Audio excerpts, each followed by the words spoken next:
السلام علیکم ایوریون. آج پاکستان میں جو کافی صورتحال ہے سیاست کی، خاص طور پہ کافی گہما گہمی ہے. اس طرح کی جب چیزیں ہوتی ہیں تو ایک عجیب سا سما بن جاتا ہے. خاص طور پہ دیکھیں، ملک کا جہاں نقصان ہوتا ہے وہ تو ہمیشہ سے ہوتا رہا.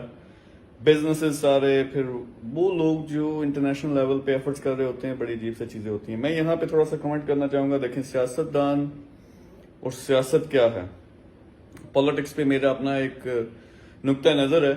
لیکن جب میں یہ دیکھتا ہوں کہ دیکھیں، سیاستدان آپ اگر اس کو پکڑ کے دیکھیں کہ وہ کیا ٹریننگ کرتا ہے، یعنی ساری زندگی اس کو سکھایا کیا جاتا ہے. اس کو سکھایا جاتا ہے کہ یار پاور میں کس طرح آنا ہے، آپ نے کس طرح لوگوں کو امپریس کرنا ہے، پالیسیز کیا ہیں، جو آپ کی مخالف پارٹیاں ہیں ان کو آپ نے شکست کیسے دینی ہے، اور کس طرح سے آپ جو ہے حکومت کریں گے. اور پھر ہماری سیاست دیکھیں، ہمارے پاکستان کی سیاست کیا ہے. یہ برادری کی سیاست ہے.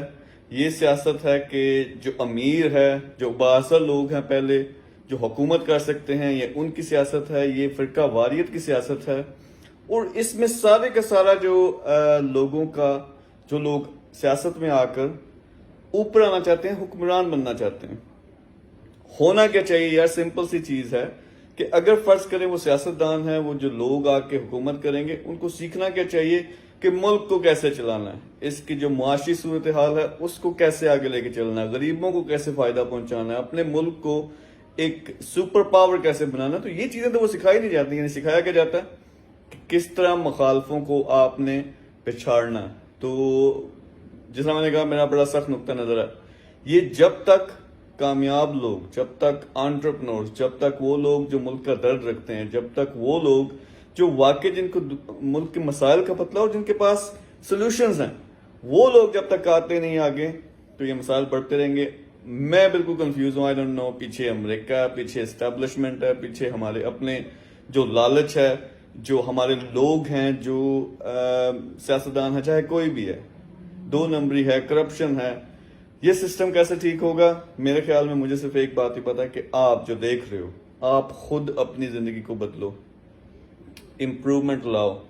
سب سے بڑی جو مشکل چیز ہے اس دنیا میں وہ یہ ہے کہ اپنے آپ کو آپ بدل نہیں سکتے. آپ اپنے آپ کو بدلو، اپنی زندگی کو بہتر کرو، پھر کوشش کرو دوسروں کو بھی فائدہ پہنچاؤ. تو یہ وہ واحد چیز ہے جو اس وقت ملک کو بھی فائدہ پہنچائے گی، کیونکہ جب ایک سے ایک ملتا ہے تو اسی طرح وہ پورا ایک آپ سمجھ لیں کہ قوم بنتی ہے. تو ہمیں قوم بننے کی ضرورت ہے.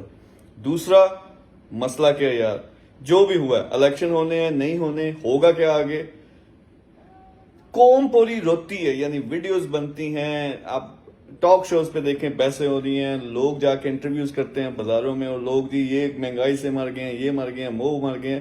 الیکشن کا جب ٹائم آتا ہے، ووٹ دینے کا جب ٹائم آتا ہے، لوگ صرف کسی بڑے بندے کے ساتھ جو اس کا ووٹ لینے آیا، وہ ان کو بھی پتا ہے کہ یہ صرف ووٹ لینے والے ٹائم پہ ہی ہمیں نظر آتا ہے. جا کے اس کے ساتھ صرف بیٹھ کے تصویریں کھنچوا کے خوشی محسوس کرتے ہیں، برادری کی بیس پہ، فرقہ واریت کی بیس پہ، اور اپنی ٹسل کی بیس پہ جو ہے نا وہ ووٹ دے رہے ہوتے ہیں. اور دیکھیں ہوتا کیا، اینڈ میں الیکٹیبلز کی گیم ہے کہ ہر علاقے کا ایک چودھری ہے، ہر علاقے کا کوئی بڑا بندہ ہے، 6 8 10 لوگ ہیں جنہوں نے سلیکٹ ہونا، انہیں میں گھومتا رہتا پتا. تو اس کو اب نے چینج کرنا. اس دفعہ میں آپ کو کہوں گا کہ اگر یہ ووٹنگ پہ بات جاتی ہے تو یار پاکستان کے لیے کچھ کرو. ووٹ اس کو دو سوچ سمجھ کے. میں یہ نہیں کہتا ایک جماعت کو دو یا دوسری جماعت کو دو، سوچ سمجھ کے فیصلہ کرو کہ وہ شخص جو آپ کے علاقے کا، جو آپ کے صوبے کا، آپ کے شہر کا، آپ کے ملک کا بھلا کر سکے، جو واقعی درد رکھتا ہو، وہ ٹپکل سیاستدان نہ ہو بلکہ وہ ملک کو فائدہ پہنچانے آیا ہو. تو یہ بات میری یاد رکھیے گا. باقی اللہ دیکھنے والا ہے، اللہ کرم کرے، اللہ ہمارے ملک پہ کرم کرے. آپ لوگ اپنی طرف سے کوشش کریں، اچھی کوشش کریں، تو انشاءاللہ ہم بڑی قوم بن کے، ایک اچھی قوم بن کے آگے بڑھیں گے. Thank you.